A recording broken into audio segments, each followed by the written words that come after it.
Hi guys! Today we're going to go over 5 questions that you should really ask yourself before starting a blog.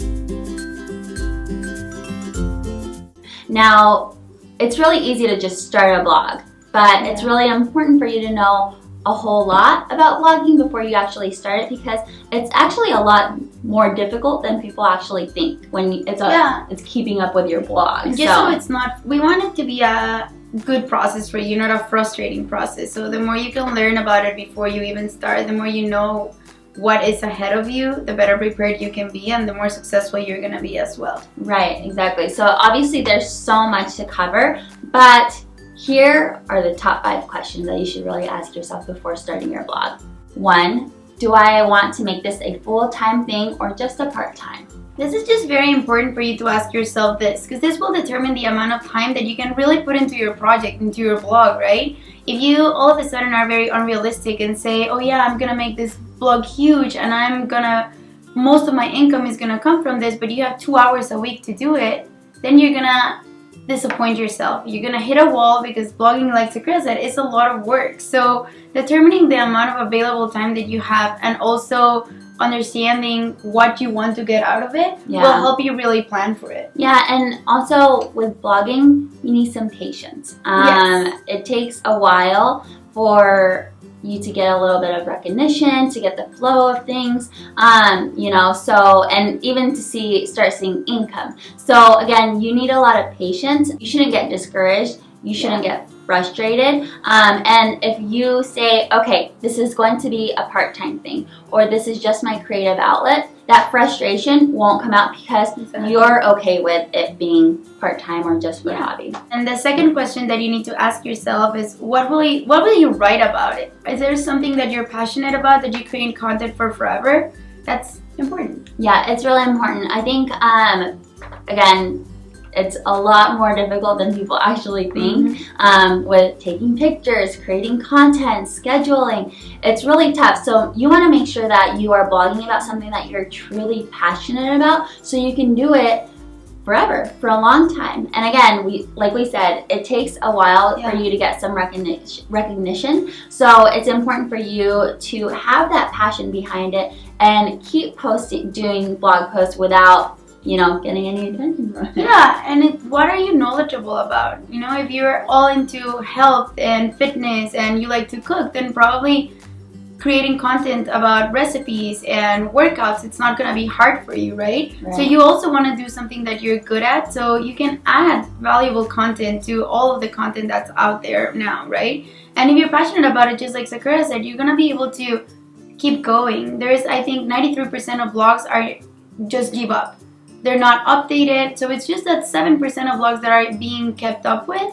So you want to be part of that 7%, right? Right, and also when you're deciding what you want to blog about, it's good to not limit yourself. For example, if you are starting a food blog, okay, but food bloggers, you have to have a lot of time, because it's a whole lot of work, and you need to make sure that maybe that's why there's a lot of lifestyle bloggers that are popping up left and right, because they can talk about multiple things. So again, you don't want to limit yourself when you are thinking of what am I going to write about. Next, who is your audience?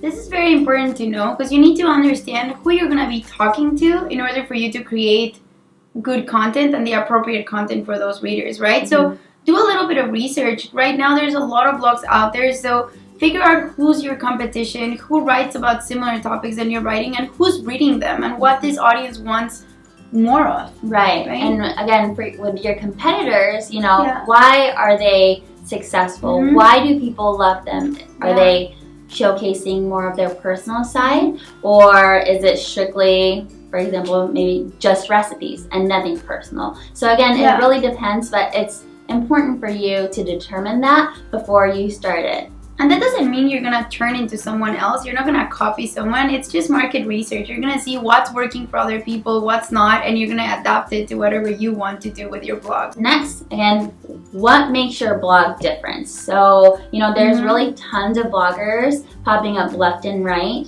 And it's really important for you to determine what makes you different. So you want to be a fashion blogger. That's great, you know, but obviously there's tons of fashion bloggers too. So what makes you different? Why should people read your blog? Is it, you know, are you being more personal? Are you Your style. Are you your style? Are you showcasing more of like your business side as well? Are you a mom? Are you, you know, Exactly. there's so many things. So again, you have to determine those things, and you have to make sure that it's out there, so people know why you're different and why they should start reading your blog. And it's just like here at Bloguettes, we consider every single blogger a business owner, and it's a business. So just like with any other business, if you were to come out with a new line of organic cookies, you would have to think, why are my cookies better than the competition, right? So it's the same with blogging. If you go ahead and just start blogging without having a strategy, without understanding what strengths and are you going to capitalize on, that's going to be hard for you. So think about it. Yeah. So last but not least, what resources do I have to learn more about blogging? You always need to learn more, and this is my opinion about what you're going to do, right? The better prepared you are, the better outcome you're going to have. So going online and looking for, there's a lot of resources online, but also attending workshops like the one that we offer, like not just because it's a Bloguettes workshop, but really attending a workshop like ours will save you so much time. We're there just to save you a bunch of mistakes that we've made before, and just to prepare you for all the things that you need to have in order for your blog to be successful, or for you to think about and really go into it more prepared and with a better strategy than before. Right, exactly. And you know, today you need social media, for example, for your blog to succeed. It's a absolute must. Now, if you want to learn more about social media, you need to go somewhere to learn more about it, and you need to learn about how you can grow your following, what approach, you know. So even how are you going to be perceived online? Exactly. You know, that's what we do with our branding workshop. Like, how are people going to see you? How are you going to define yourself? There's a lot more to learn, so we do encourage you to not just start. And it's always better to know everything before you start, so you don't have to do it all over again. And that's like the biggest thing when it comes to branding, is you don't want to do it all over again and rebrand or anything. So again, try to learn as much as you can before you actually start.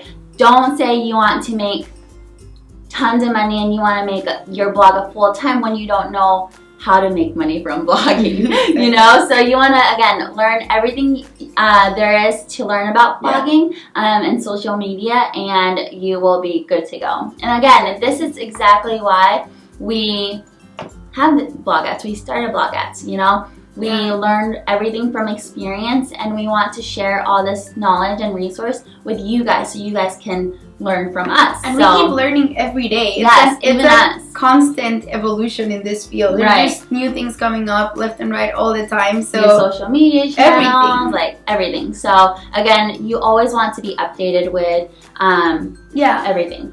Those are the top 5 questions that you need to ask yourself before you start vlogging. And thank you so much for being part of this video, and if you have any other questions, please contact us and subscribe to our channel. And thank you so much. Thanks, guys. Bye.